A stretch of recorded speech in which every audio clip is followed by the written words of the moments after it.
Hello, Virgo. Welcome to your March 2023 astrology forecast. Now, I'm sorry I'm a little bit late on these, but I wanted to spend a little bit of extra time because March is such a big month. So let's just kind of briefly do an overview here and then we'll get more specific. So first and foremost, we have Pluto moving into Aquarius. Obviously, this is a big deal. It has been in Capricorn since 2008. Now, yes, Pluto is going to have a very strange ingress into Aquarius. If you watched my longer video, which is 2023 through 2026, I talk a lot about how Pluto is transitioning into Aquarius. It's going to come in and then it's going to go back to Capricorn and then back to Aquarius and then back to Capricorn again and then back into Aquarius. So this like sixth house cusp here for you guys is just going to get hit really hard. But it's okay. It's just sometimes how the transitions need to happen.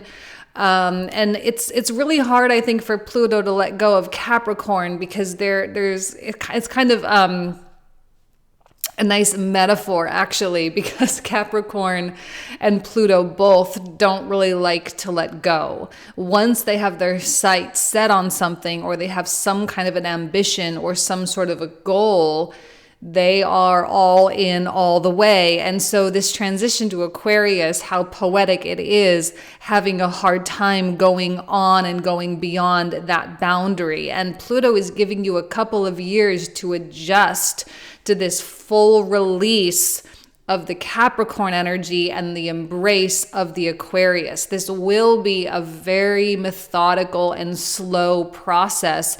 And over the course of the next couple of years, we'll understand that a little bit more looking back.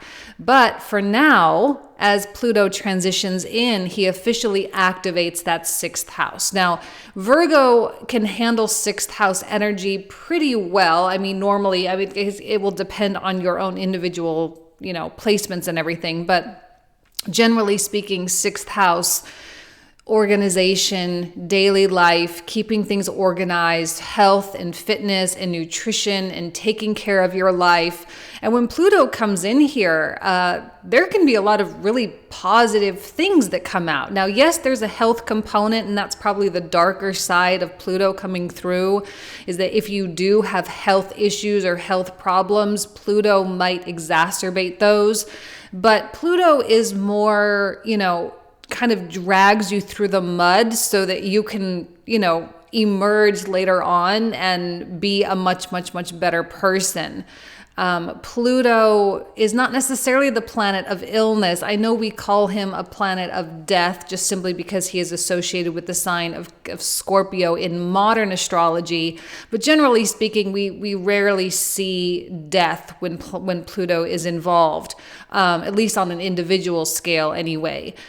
This is more about transformation. This is more about releasing an aspect of self or releasing or finding liberation from an ego and moving more fully and more deeply into freedom. As much as we would like to think that Pluto is not about freedom, that's actually exactly what he is about, okay? We implode for the sake of rising from the ashes. So it's hard to, to make that transition though. It's hard to go through that transformation sometimes, but at the end of the day, we do make it through those transformations. We do become the different people. We do evolve. And once we are through it, we are free, okay? Now, the fact that this is happening with kind of your everyday mundane life, like there's going to be a massive focus on your diet and your nutrition, your fitness regimens, your desire just to be organized and to keep your schedule together. And this can be fantastic for people who are wanting to grow their careers or who do have certain goals and ambitions that they need that sort of step-by-step kind of quality in order to achieve those things. I think the sixth house makes everything really digestible. It's like we cut everything down into small pieces so we can take small bite sizes, but those small bite sizes actually enable us to eat the whole thing. So small doses, small steps, small things to achieve great things. And Pluto's intensity is going to really harness that sense of focus, right? You get to hone in and you get to have this laser sharp focus on the duties that are at hand. It's a little boring. Sixth house is not a super exciting house, but it's so critical for our success in life. Obviously, we do need to take care of our health. We do need to take care of our physical bodies. And it's different than first house. Okay, first house, yes, there is a lot of physical body focus, but here it's a little bit more educated. Okay, first house is more about movement and just kind of being in your body and getting, just being in your body. But sixth house is a lot more understanding. Okay, well, if I eat this thing, this is the effect that I have. If I do this thing, this is the effect that it's going to have. If I, mix these two things together, this is the effect it's going to have, right? It's a lot more, it's more elevated and it's more conscious in terms of how you care for your body. And because of that consciousness, the awareness, there's a lot more careful energy as well, where we're careful and meticulous and specific with the things that we need to do. There's a lot of mental dominion here as well, in terms of your mind being able to control your physical body and to do the things that your body needs to do. Sometimes there's a disconnect. It's like our mind knows, I need to do this, I need to do this, I need to do this, but your body tends to not really carry through. So there's like a mind-body disconnect. Well, I don't know that Virgo is really going to have that problem when Pluto is involved, because this supersedes the conscious mind. This is, you have a soul level desire to be the absolute best person that you can be. And yes, small daily habits is a huge part of it. And so this dark wave kind of comes up from underneath you and pushes you up. It's not you grasping and trying to crawl up. There's something beneath you pushing, and it's going to enable your success. Now, again, it's not always easy. Pluto is not an easy planet. Just talk to all your Capricorn friends, okay? It's not an easy planet, but there's a lot of good stuff that can come from it as well. It is transformative after all. So the next 20 years, Virgo is going to go through a pretty substantial transformation, and that will come through daily, regular, mundane aspects of life. Now, Saturn, which is the big thing that I think that Virgo is going to feel the most, because now we have Saturn in opposition. Now, whenever we have oppositions, meaning whenever there's activation over in Pisces, and there is a lot throughout March, this can be twofold. One, it can affect other people in your life, so it may not necessarily have to do with you, but you witness other people going through things. And it can, obviously it will make that area of the chart more prominent and more focused. And there's also a greater determination to create some sort of structure in this area. When it comes to other people, Saturn can bring reward and accolades. So if you're married, your partner might start doing well, or it might go the other way and they may be having issues or struggle. They may go through some financial problems or some financial stuff. They may be really struggling with their own sense of self.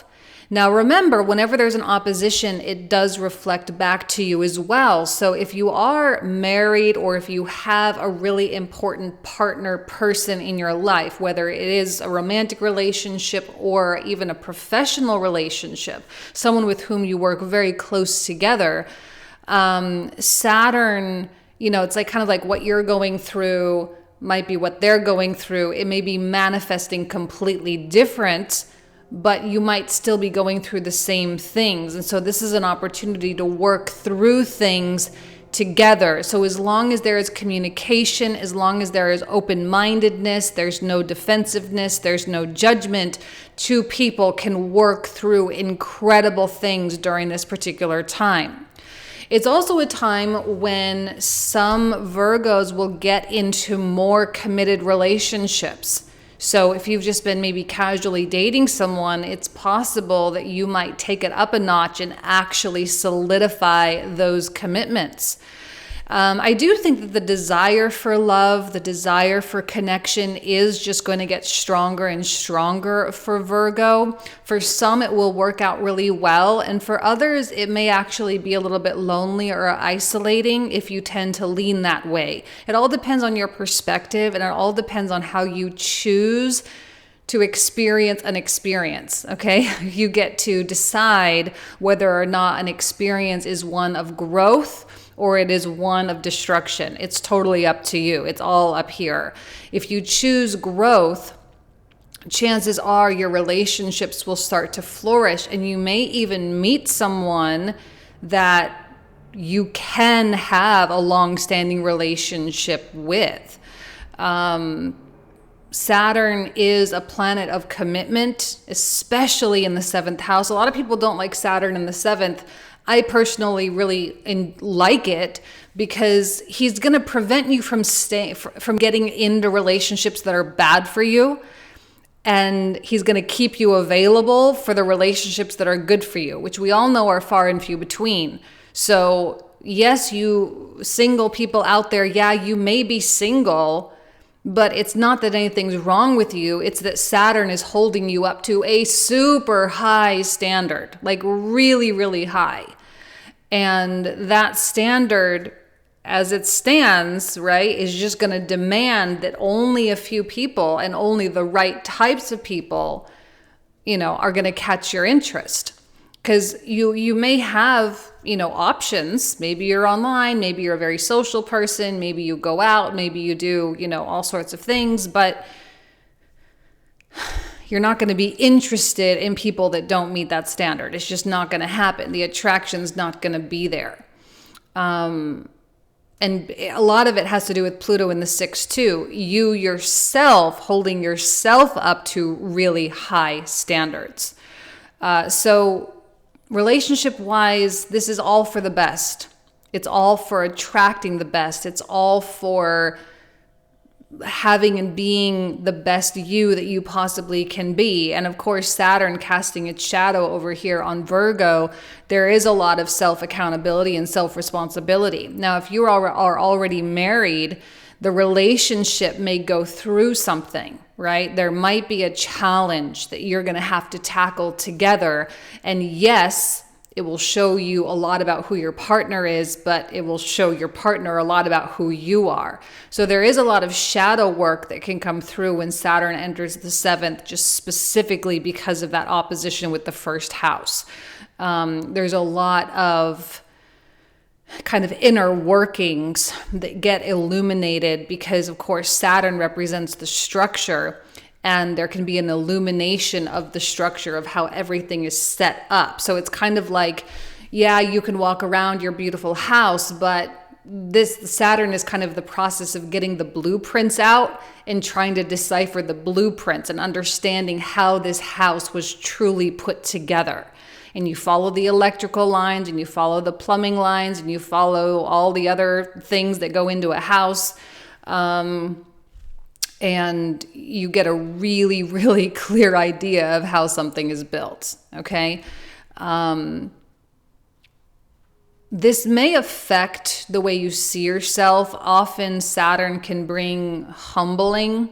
A lot of humility comes through, where there's, that moment of like, wow, I didn't realize I was so up on my high horse. I didn't realize I was so like locked into a single way of thought.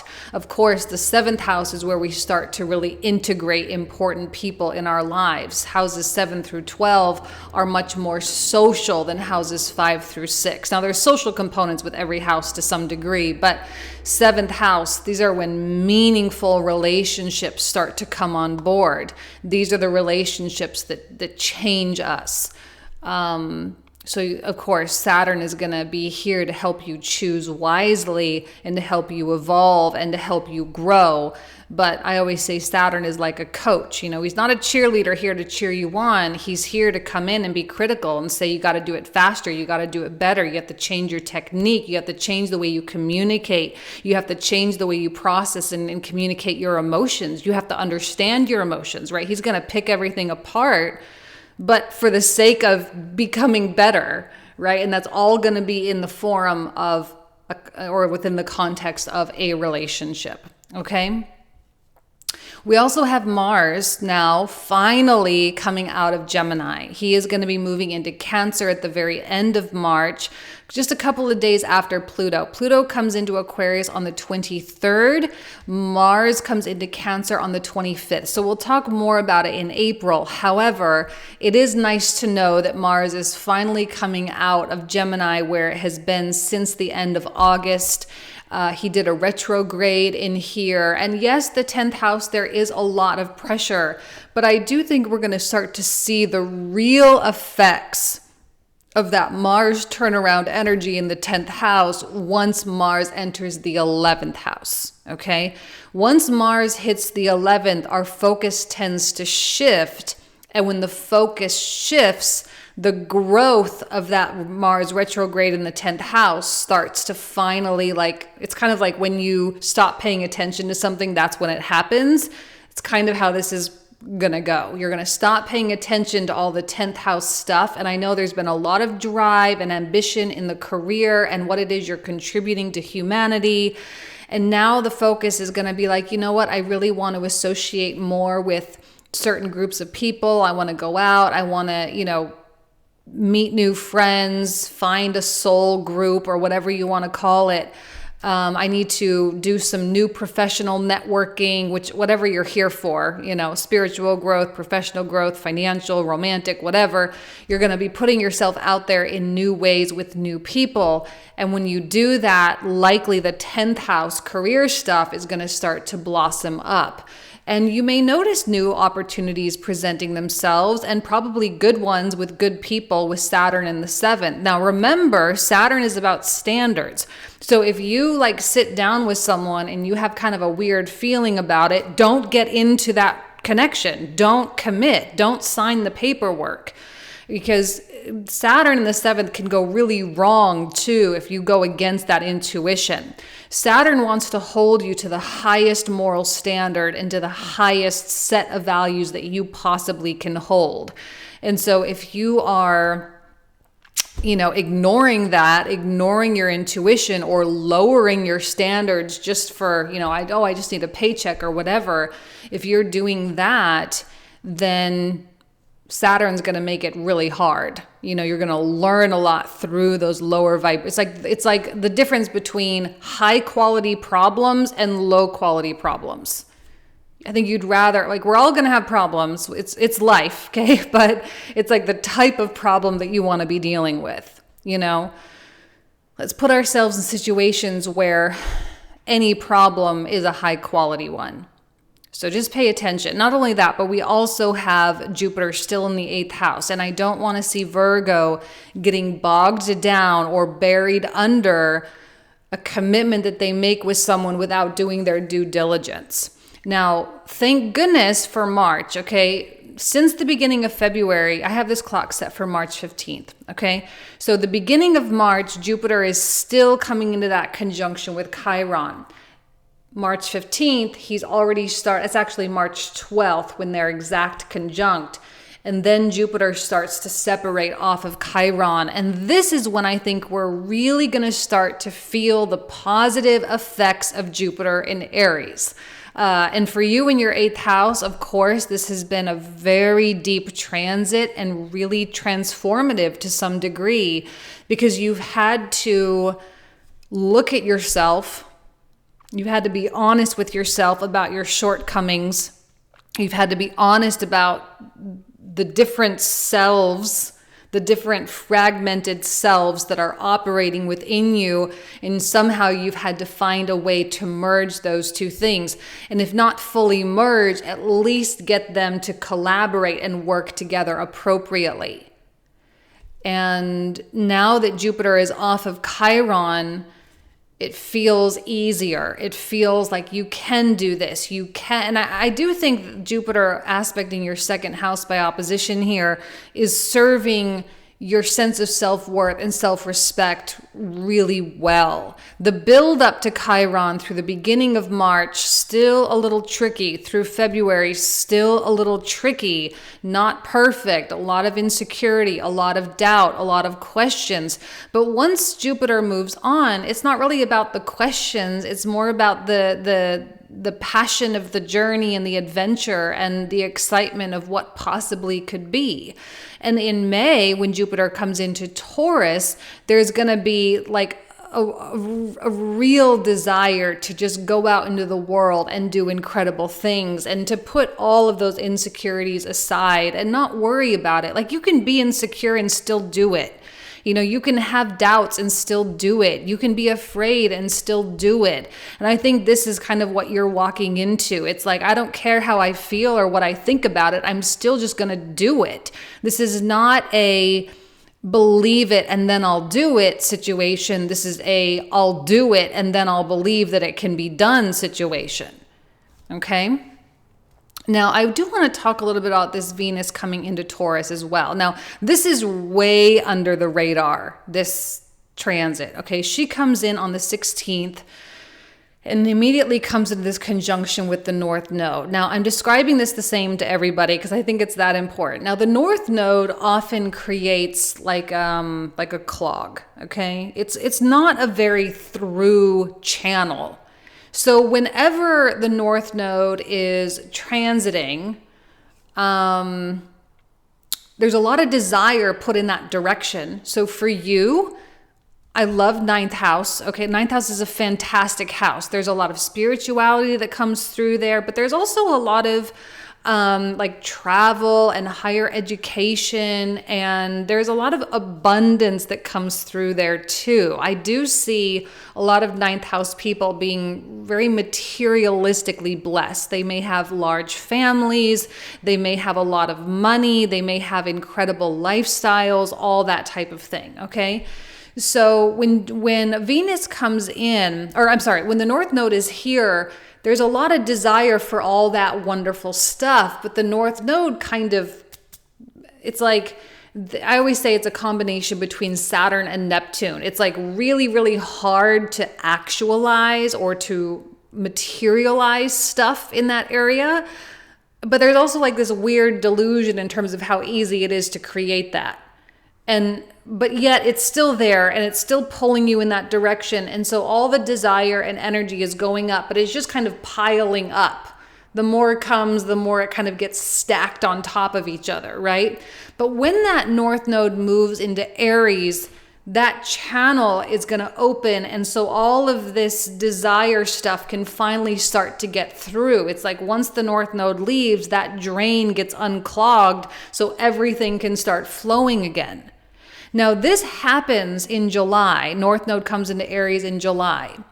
Venus is retrograding in Leo in July as well, late July, okay? And I feel that this little conversation here is going to make a whole heck of a lot more sense in a few months, in the beginning of summer, when things start finally happening. But right now, Venus is just sort of in collection mode. I think she's going to quietly come back into her domicile, come in here to Taurus. Okay, she's going to quietly come in. She's going to, I guess, kind of, I always look at these as guests, right? So we've got the North Node and Uranus as these guests in her beautiful Taurian home. She comes back home and has to sit down to dinner with her very strange, unruly, weird guests, okay?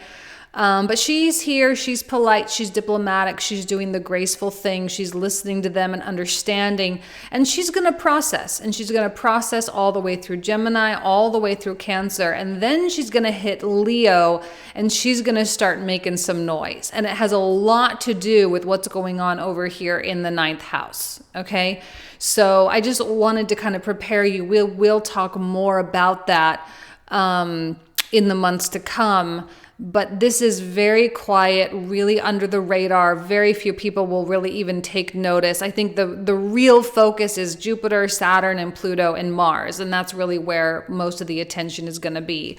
Obviously, Aries season is activated at the end of March. The sun comes into your 8th house. Mercury will come into your 8th house on the 19th as well. So a lot of emphasis on that 8th house, meaning March and on into April is going to be a time where you throw out the rule book, Virgo, and you start doing things in a completely different way, right? Pluto comes in, it's like, all right, it's time to change my behavior. And that's being amplified by the 8th house activation as well. So there's just a lot about changing who you are. Now, I'm not saying you can't love who you are. You can definitely love and appreciate everything that you are, but we know that life is this constant journey of evolution. And if you are not clinging to life, you will be taken on such a beautiful and bountiful new path. Okay? All right, Virgo. You guys know I love you. Have an amazing month of March, and I'll talk to you soon. Take care.